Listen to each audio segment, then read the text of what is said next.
बिहार में आज राहुल गांधी की वोट अधिकार यात्रा शुरू हो गई। 16 दिन की इस यात्रा में राहुल वोट चोरी के अपने आरोपों को वोटर्स के बीच ले जाएंगे।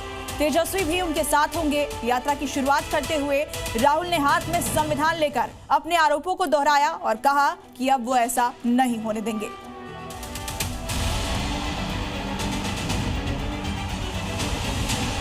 इंडिया गठबंधन के सम्मानित नेता सासाराम है तैयार, नहीं लूटने देंगे वोट का अधिकार। इसी घोष के साथ राहुल गांधी और तेजस्वी यादव की जोड़ी एक नई यात्रा पर निकल पड़ी।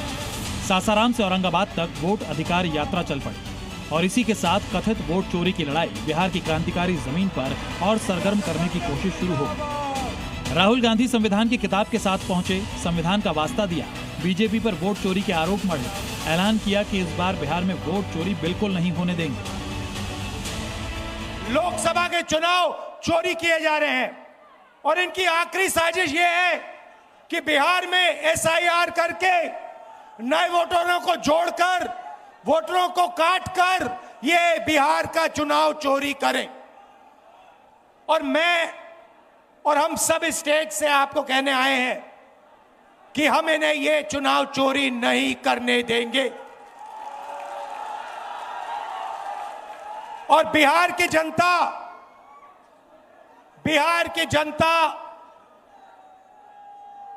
चोरी नहीं करने देगी। यात्रा की शुरुआत पर तेजस्वी यादव ने बीजेपी पर गंभीर आरोप भी लगाए और राहुल की शान में भी बोले। अपने संघर्ष, जज्बे और हौसले से प्रधानमंत्री श्री नरेंद्र मोदी जी और उनकी सरकार के नाक में दम करने वाले लोकसभा के नेता प्रतिपक्ष हमारे बड़े भाई आदरणीय राहुल गांधी जी, इलेक्शन कमीशन, मोदी जी लोग बिहारियों को चूना लगाना चाहते हैं। हम कहना चाहते हैं मोदी जी, ये बिहार है, बिहार यहाँ खैनी के साथ चूना रगड़ दिया जाता है।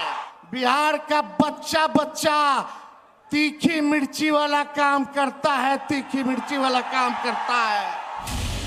कांग्रेस अध्यक्ष मल्लिकार्जुन खड़गे लोकशाही में बिहार के यकीन का जिक्र किया और संविधान बचाने की बात कही। सासाराम, रोहतास, कांग्रेस अध्यक्ष मल्लिकार्जुन खड़गे ने कहा, बिहार लोकशाही की जन्मभूमि है। राहुल गांधी की मतदाता अधिकार यात्रा सासाराम से शुरू हो रही है। ये यात्रा 16 दिनों में 20 जिलों से होकर 1300 किलोमीटर की दूरी तय करेगी। इसका समापन 1 सितंबर को ऐतिहासिक गांधी मैदान में होगा। तेजस्वी यादव और तमाम नेता इसमें हिस्सा लेंगे। आप अपने हित में, देश हित में संविधान बचाने के लिए की जा रही इस यात्रा का समर्थन करें। बिहार में एसआईआर के खिलाफ ये यात्रा 16 दिनों तक चलेगी। यात्रा करीब 1300 किलोमीटर की दूरी तय करेगी। प्रदेश में इसी साल चुनाव होने हैं। राहुल और तेजस्वी की कोशिश इस यात्रा के जरिए चुनाव आयोग को लेकर अपने नैरेटिव को मजबूत करने की है और साथ ही चुनाव से ऐन पहले अपने वोटर्स से जुड़ने और उन्हें मोबिलाइज करने की भी। ब्यूरो रिपोर्ट, जी मीडिया। जी न्यूज़।